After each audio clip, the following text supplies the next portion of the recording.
Hello दोस्तों, स्वागत है आप सभी का। सहकारी बैंक की तरफ से 2023 के लिए नोटिफिकेशन आउट हुआ है कैशियर पोस्ट के लिए।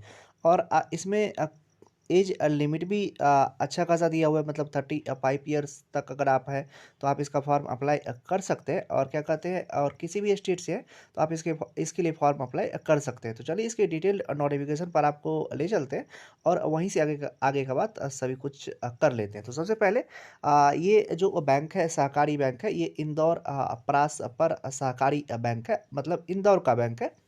और इसके लिए जो आप आवेदन कर सकते हैं, मतलब आईबीपीएस के वेबसाइट पर जा करके, वो 13/12 से लेकर के 12/1/2024 तक, मतलब 13 तारीख से लेकर के 13 दिसंबर से लेकर के 12 जनवरी तक के बीच में आपको सभी कुछ आईबीपीएस की वेबसाइट पर कर लेना है। और उसी के बीच में आपको पेमेंट भी कर देना है। उसके बाद download of online call letter जो दिया हुआ है, मतलब 10 डेज एग्जाम्स के 10 दिन पहले आपको ये देखने के लिए मिलेगा। और टेंटेटिव डेट जो दिया गया है एग्ज़ाम का, वो फरवरी 2024 है। और इसमें भी सिंगल एक ही एग्ज़ाम होने वाला है और उसी के बेसिस पर आपका फाइनली सिलेक्शन होगा।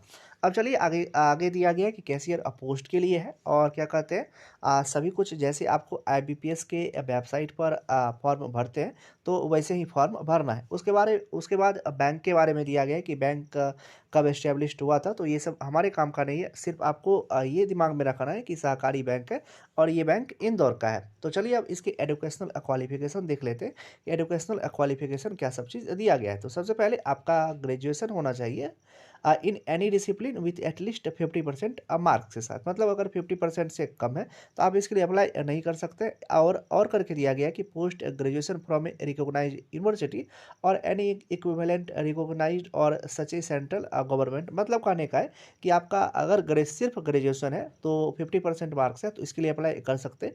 या आपका पोस्ट ग्रेजुएशन है किसी भी रिकॉग्नाइज्ड यूनिवर्सिटी से तो इसके लिए अप्लाई कर सकते हैं।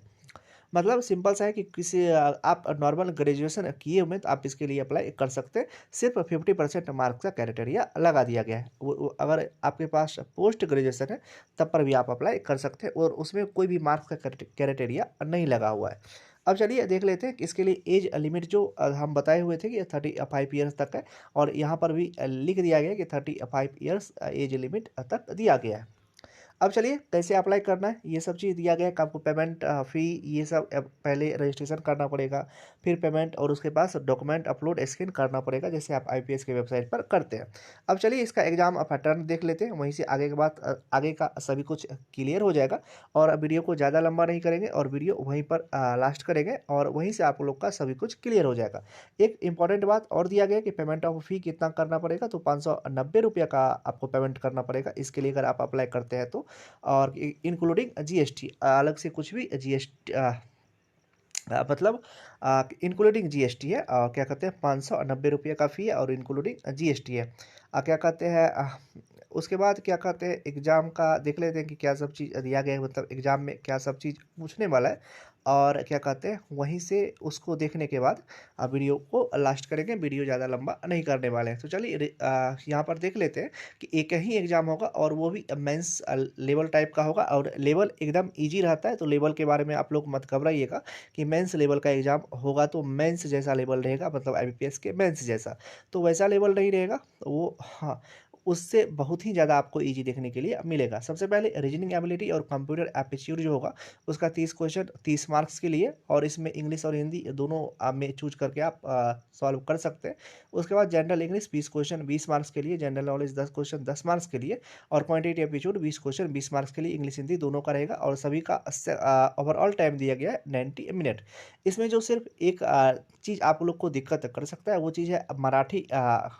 मराठी भी पूछेगा आप लोग से, और मराठी में जो है 20 क्वेश्चन 20 मार्क्स के लिए रहेगा, लेकिन इसका मेरिट पर कोई भी प्रभाव नहीं पड़ेगा। मतलब ये सिर्फ आपको क्वालिफाई करना है, मतलब इसमें सिर्फ आपको 40% मार्क्स लाना है।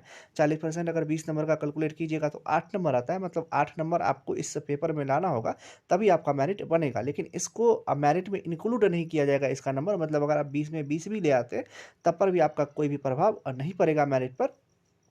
आपको सिर्फ इसको क्वालिफाई करना है।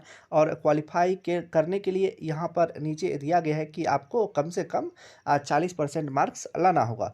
और एग्जामिनेशन सेंटर के बारे में दिया गया है कि एग्जामिनेशन सेंटर कहाँ कहाँ रहेगा, तो आप लोग इसको एक बार अच्छे से पढ़ लीजिएगा और कुछ भी दिक्कत होता है तो क्या कहते हैं कमेंट कीजिएगा। यहाँ पर दे दिया गया है कि 40% मार्क्स रहेगा बेसिक नॉलेज ऑफ मराठी में। उसके बाद यहाँ पर कोई भी नेगेटिव मार्किंग नहीं रहेगा। तो नेगेटिव मार्किंग के लिए आप लोग जो पैनिक रहते हैं कि नेगेटिव मार्किंग रहेगा या नहीं रहेगा, मतलब रहेगा तो ज़्यादातर एग्जाम में नेगेटिव मार्किंग रहता ही है आईबीपीएस में।